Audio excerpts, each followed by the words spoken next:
Yo, what's going on, guys? Welcome back to the channel. My name is Crix, aka Lieutenant Waffler. And if you're new to the channel, please consider going down, liking the video, turning on post notifications, subscribing to the channel, and leaving a comment what you want to see next. If you haven't seen part 1 of this little series I have going on, then I'll leave a link in the description to that video so you can go ahead and watch part 1. Yeah, if you enjoy, which I hope you do, please consider subscribing. Jonathan Ferguson, the keeper of firearms and artillery at the Royal Armouries Museum in the UK, which houses a collection of thousands of iconic weapons from throughout history. And this time, since so many of you asked so nicely in the last episode, Jonathan is checking out even more of the weapons from Rainbow Six Siege. Bleh. Alright, gonna have to pause it there. What on earth is that? If there are any other games, guns, You know or it's gonna be mechanics that you good guys when want he to see says Jonathan that. break down, let us know in the comment section below. Be sure to subscribe for more videos like this one, and if you'd like to help out the Royal Armouries Museum and continue to support Jonathan's work, check out the links in the description of this video. Right. I'll also leave the links that they put in this description. I'll put it in my description as well. It'll be the second and third link. So go donate, show them love. That would mean a lot to me and to them. So yeah. Right, over to Jonathan.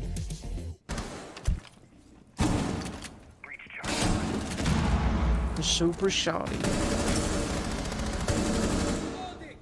Wow, they're not wrong with the name. Super Shorty.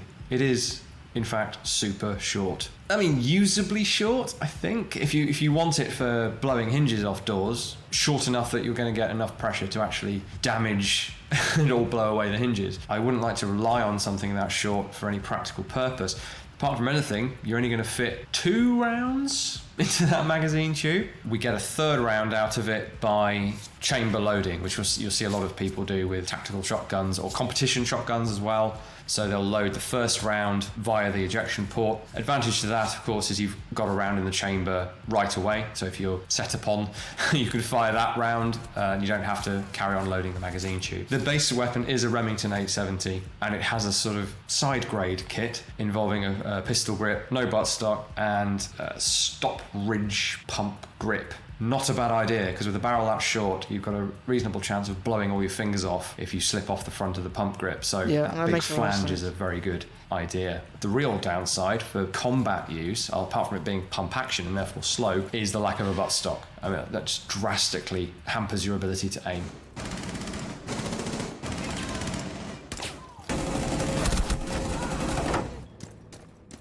Oh, he's back. He's back.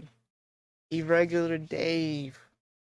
Y'all seen the first episode of this? Pretty sure you haven't if you're watching this video and you're new to the channel. I can, like I said, consider going back, watching that one. There's a little bit of lore on Irregular Dave. I'm trying to 1v1 him, bro, honestly. Maybe, like, get a little action on. So, any of people from this video is watching my video right now, tell Irregular Dave to hit me up, either Instagram, email, whatever. I'm trying to get a 1v1 going. Just a little bit of backstory. The V308, V as in vector, but 308 as in 0.308 of an inch. And if you look at the side of it, it says 7.62 NATO. The vector was designed as a pistol caliber, submachine gun or carbine, depending whether it's semi-automatic or select fire like this one. And it makes a certain amount of sense in that configuration. Pistol cartridges are relatively low recoil. The Super V system in there that redirects the recoil downwards helps keep the muzzle rise to a minimum and somewhat reduce felt recoil. That works with pistol calibers. It wouldn't work with 7.62. There is no Chris in 7.62 NATO. I don't know whose idea this was. I don't know why it's in the game. Making it extra ridiculous is the drum mag. Looks like a Surefire style drum mag. A little bit input on my side as a Siege player, or as like a gaming, or like, I don't want to say professional, but like just as a gamer, this is probably one of the most infamous guns in Rainbow Six Siege, I think. It's like, it's so diverse. It's got a good punch on it, and it just, I don't know. It's so customizable.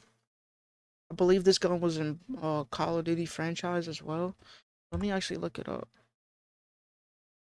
Yeah, it was in Call of Duty Modern Warfare 2, Black Ops 2, Call of Duty Strike Team, Ghost, uh, Call of Duty Online, Call of Duty Heroes, Modern Warfare, Call of Duty Mobile, uh, Modern Warfare 2, and Call of Duty Modern Warfare 3. So I was correct. It is in a bunch of it is brought into the Call of Duty franchise, which me as an old Call of Duty head was probably one of the best guns in the game, besides obviously snipers and the the machine gun dual pistols. Those were like both three of my favorite guns. So yeah, just a little bit of it's like I don't know, it's just like one of the most infamous guns I think. The size of the cartridge means it's got a longer, heavier barrel on it as well. Overall then, a existing wacky submachine gun turned into a very wacky assault rifle. The other aspect to this that's a bit of a rabbit hole to go down is whether you could even build a 7.62 version of this design. The way this V-shaped bolt is designed, I don't think there'd be room even in this stretched version for it to actually function correctly. I'll give them some credit for the way it's depicted in use, because it does kind of look like the player is hanging on for dear life when this thing shoots. Yeah. Something we see quite a bit in this game with its destructible environments, which I think are really quite impressive, by the way. The level of destruction and the sort of tactical opportunities. That's what Siege is most known for, is its destructible and more tactical I don't know how to say it, but it's like it's more famous for its destructible environment and its more tactical way you have to play it.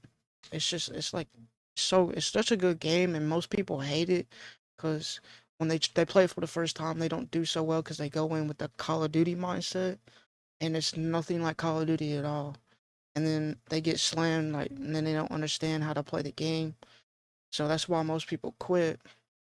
But like me, I played Call of Duty one time back in like 2015, I believe, when it first came out. I played it one time and I was like, ah, screw this, that's not really for me. But I didn't really get into it as I am now. I quit for like long time, about 6, 7 years. I quit the game because I didn't understand how to play it. But now that I understand what to do, how to do, and the whole acknowledgement of what to do, when to do it, how to do it, all this in this game, I gotten back into it, and I hope that more people who quit the game comes back to it and like views its full potential. Because in the bio it says it's the number one FPS game in the world, and I believe that. It's so tactical, it's so hardened, and it makes you harden as a player. Yeah, sometimes it works. Like you can come in with the Call of Duty mindset, but you don't get its full potential doing that. That's my point of view. I'm sorry for yapping so much. I'm gonna get back into it. That opens up were definitely the high point for me when I did attempt to play the game some years ago. There are consequences for that in real life, and there's a reason why we have dedicated breaching tools. Firearms are not usually the best way to get through these things. What we see in the game, where the butt of a rifle is being used to smash through some really quite solid bits of wood, I don't think that would be feasible in many situations that I've seen in the footage, and I remember from playing. If you were to try and use it as a bludgeon to get through a plank of wood, it may or may not survive. And if it doesn't survive, your rifle might be harder to aim. And if it's an Armalite based system with a buffer tube and a spring inside that buttstock, you might have actually prevented your rifle from functioning if you managed to bend. That makes a lot of sense, because in like this practical world we live in, using your gun to smash open like windows and like planks and all this, it could more than likely, probably like 99% of the time, it will damage your gun and it make it not fireable or usable. And in a tactical situation, like maybe like you're in a SWAT team or whatever, no, I'm not saying that they do that type of stuff, but like here, hypothetically, if you were in the SWAT team and you had to had to breach open like a window and like get in all that, you're fucked basically because the gun's effective basically. So that puts your life at danger because makes a lot of sense what he's saying. The buffer tube. Now you'd have to hit something really hard with a rifle to achieve that, but then to get through a wooden plank, you'd have to hit really, really hard. If you could achieve it, you'd do your weapon some serious harm in the process. This man is running our sights. I mean, he is cav, and that shotgun's pretty good, but Jesus. We've got a SPAS 15 follow-up to the SPAS 12, of course, which was a more of a traditional shotgun tube-fed design. The 15 is clearly box magazine-fed, more aping the ergonomics of the famous AR-15. I mean, to be fair, being a fairly tactical, breaching through doors, not just a straight run and gun type game, there would have been room there for using the manual pump if you were going to switch ammunition to, say, a breaching round that might not have the force to cycle the semi-automatic mechanism, which is really the idea behind having either manual or pump. It's so that you can default to manual operation if you have a certain type of ammunition. So they could actually have implemented that, but I don't think they have. They've just turned it into a semi-automatic only, which is an interesting reversal from Hollywood, where if a shotgun's capable of both, they nearly always use it manually, possibly to do with reliability of cycling with blanks, mainly to do with how cool it looks. I'm thinking in particular here of Trinity with her SPAS 12 in The Matrix, where that whole scene would have been less cool if it wasn't getting pumped. Iron sight view, if you like, of this is quite an interesting one. The rear sight is deliberately mounted very far down the carrying handle because sights that are close together are great for quick aiming, for snap shooting. Weapons intended for sort of short to medium range benefit from a shorter sight radius. It does, in theory, negatively affect accuracy at longer ranges because you've got less fine adjustment by having them closer together. Each movement you make is slightly more magnified effectively. Something to note, I think, in terms of this being a shotgun and shotguns having their tactical role is where we see a big old hole getting blown through this wooden wall here. Blowing a hole through a wall and then shooting people through it isn't necessarily the SOP for a SWAT team or something, but it does speak to the ability of a 12 gauge shotgun to breach. So to blow a lock out, blow a hinge out, perhaps even help make entry if you have to, if you haven't got breaching charges, or a sledgehammer, famously. If you had to, you could use potentially a shotgun to do it. Don't try this at home though. Yeah, do not try that at home. Revolver.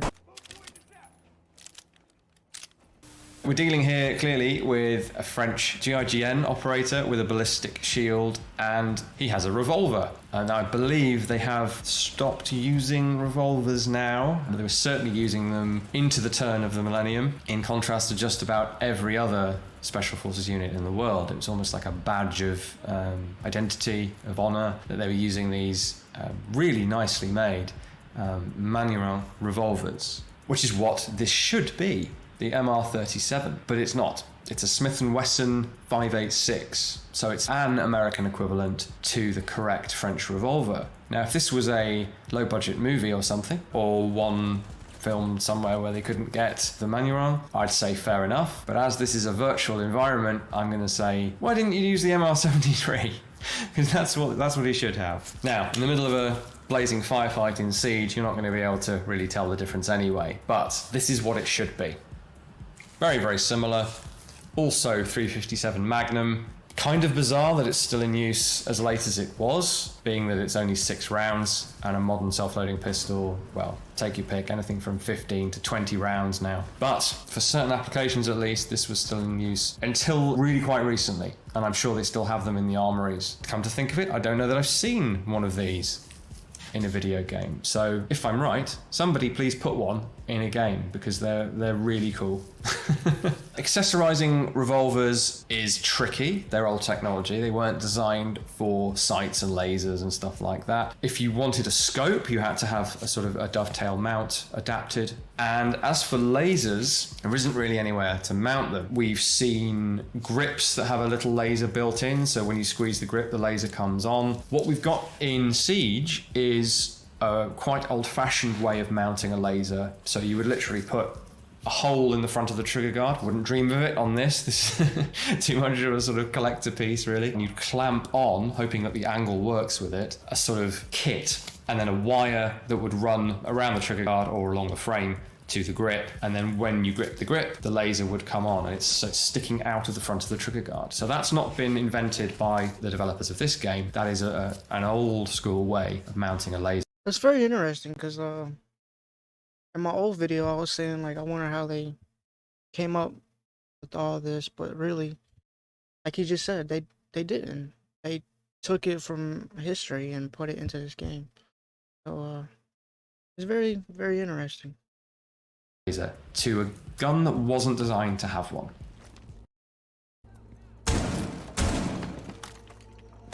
Bugs, skeleton.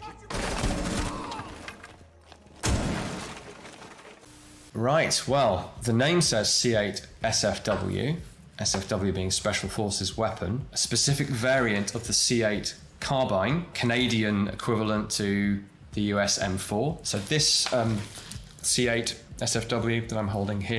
Wait, that looks so similar. That's crazy. That's like spot on almost. Yeah, this is from the Dutch contract from DeMarco for the Dutch military. What looks at first glance like quite a good attempt at what it's purporting to be. If you look at it with a nerdy eye, there's quite a lot wrong with it. The notches, if you like, on the accessory rail are far too far apart, all too spaced out, so the modelling's gone awry there. And then the real sore thumb is the barrel. The iconic SFW profile barrel is a sort of M16A2 profile, so a far cry from the original thin pencil barrel of the M16 or of the original C7 and C8 rifles. Now there are shorter barrel C8s. What we've got here is neither fish nor fowl. It's all a bit confusing. Slightly unusually, because I don't believe Canadian forces use the M26. We have the American M26 modular shotgun system. So this thing is meant to be either mounted to a weapon, as we see here, or fitted to a standalone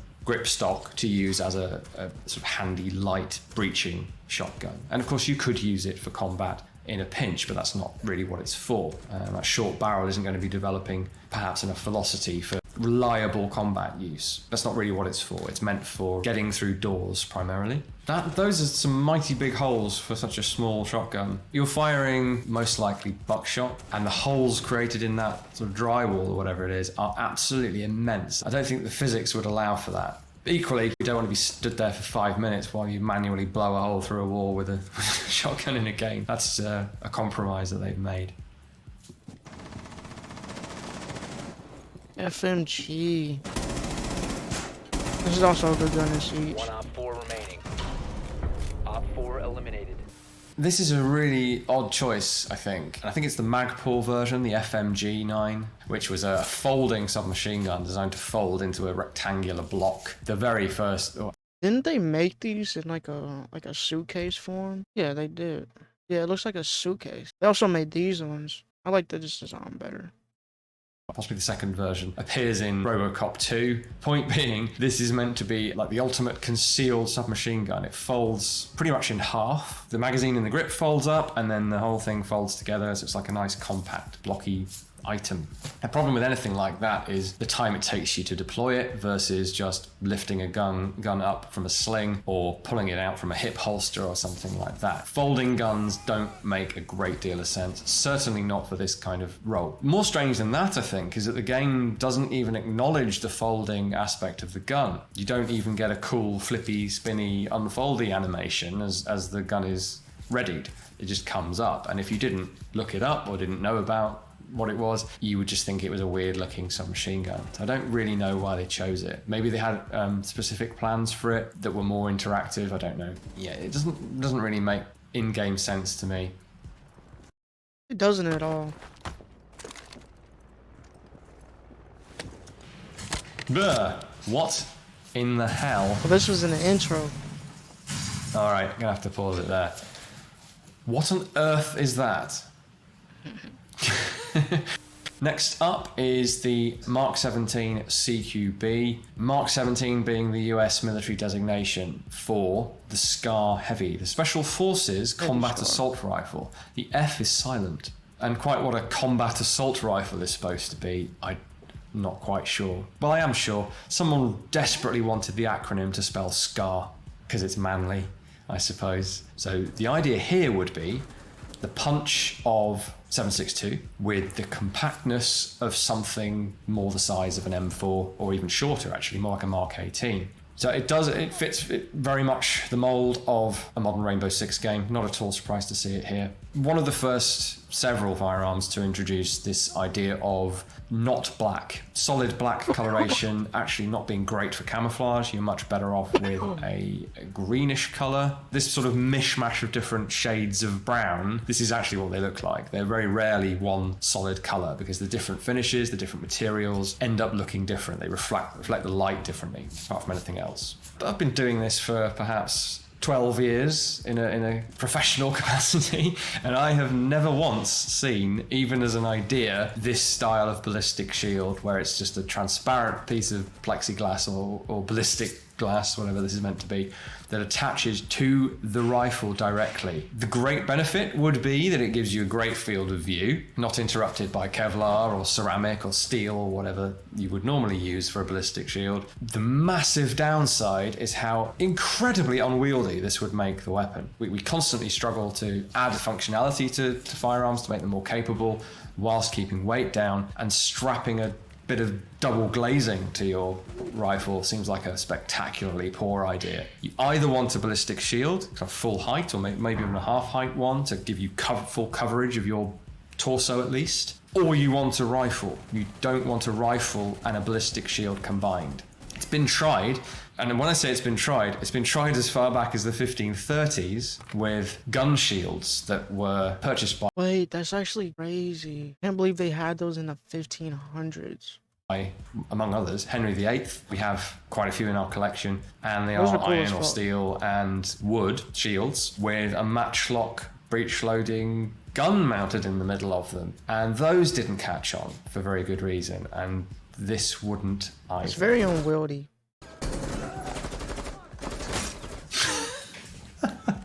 I'm pausing again. Now I've seen it in action, I'm even less convinced. So it's got some sort of estimation marks down the side. I don't know what they're for. Answers on a postcard. And then when it gets hit, rather than take impacts and kind of spider or take damage but still be there, it just kind of shatters into oblivion. And Which I think they should have infringed that mechanic.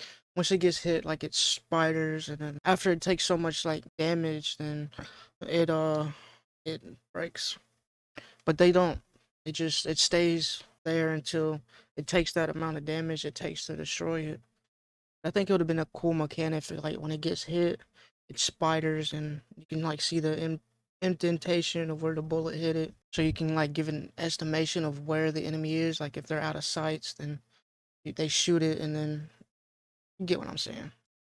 you no longer have it. It's one of the more bizarre things I've seen in a supposedly somewhat realistic first-person shooter. If anyone has seen any real-world inspiration for this, please put it in the comments, because I'm kind of fascinated, but at the same time slightly afraid to see it.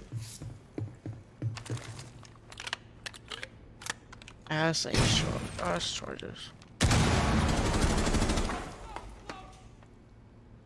That is a take on the H&K grenade launcher, adopted in the US as the M320, and it's in its standalone configuration with a buttstock and a pistol grip, which is increasingly how these formerly mostly underbarrel launchers are being used. Rather than unbalance and make heavier the gun, you sling it or even holster it as a separate weapon, and you use it as needed, and then you go back to your rifle. I don't have one to compare. There's something not quite right about the configuration of that. The sights don't look as I remember seeing one. Stranger than that are the munitions being used there. Now I believe that's some form of breaching ammunition, where it somehow burrows into a breachable wooden structure or whatever it happens to be, and then blows up after a delay, so it's just almost like a remote breaching shotgun. Interesting idea.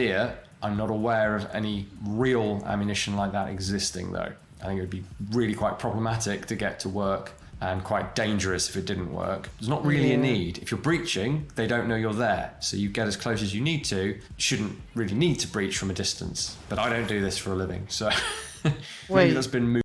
I'm sorry, I'm pausing, but like, I need to go back. Where it somehow burrows into a breachable wooden structure or whatever it happens to be, and then blows up after a delay. So it's just almost like a remote breaching shotgun. Interesting idea. I'm not aware of any real ammunition like that existing, though. I think it would be really quite problematic. That's false advertisement, bro. You can't shoot and destroy brick with an ash charge. You can only destroy like barricades and unreinforced walls and hatches that aren't reinforced. I don't know why they use this animation. To get to work, and quite dangerous if it didn't work. There's not really a need. If you're breaching, they don't know you're there, so you get as close as you need to. You shouldn't really need to breach from a distance, but I don't do this for a living, so maybe that's been mooted in some concept way, but I'd be surprised.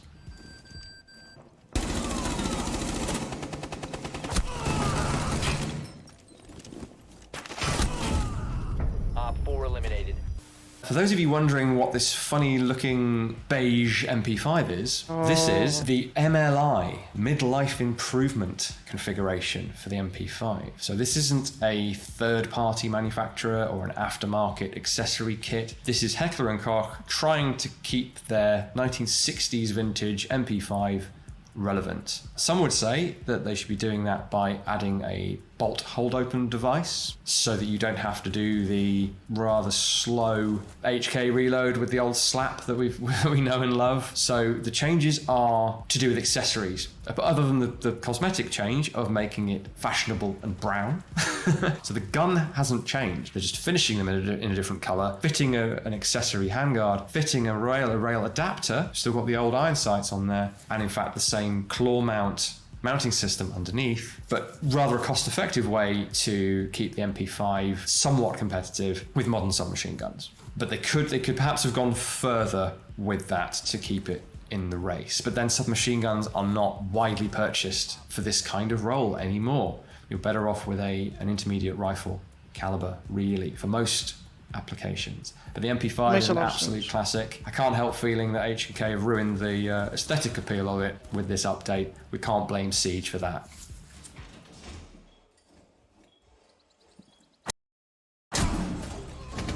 The Boss G, bro.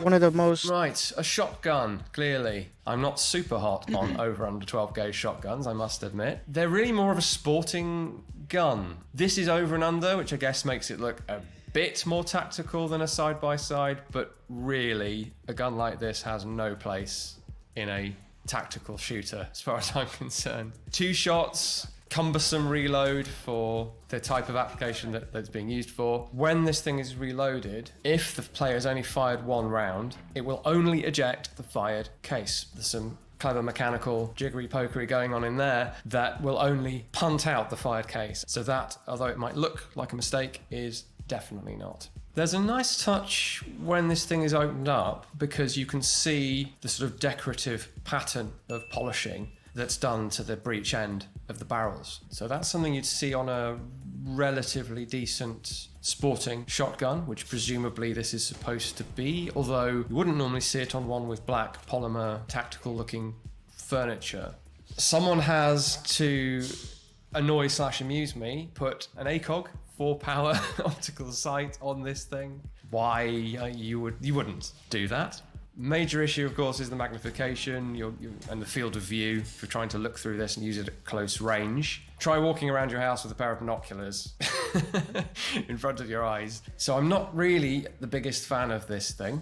So this thing's supposed to be firing 12 gauge slugs, and I think it does a reasonable depiction of that. If you were fighting at close quarters with a shotgun, something like buckshot would seem to me to make more sense. The slug is devastating, don't get me wrong. The idea of slugs, as far as I'm aware, was, for one thing, shooting engine blocks on cars, and for longer range. I'm not entirely sure that slugs would be the choice if you were using a shotgun in this situation, but we really are in fantasy land here.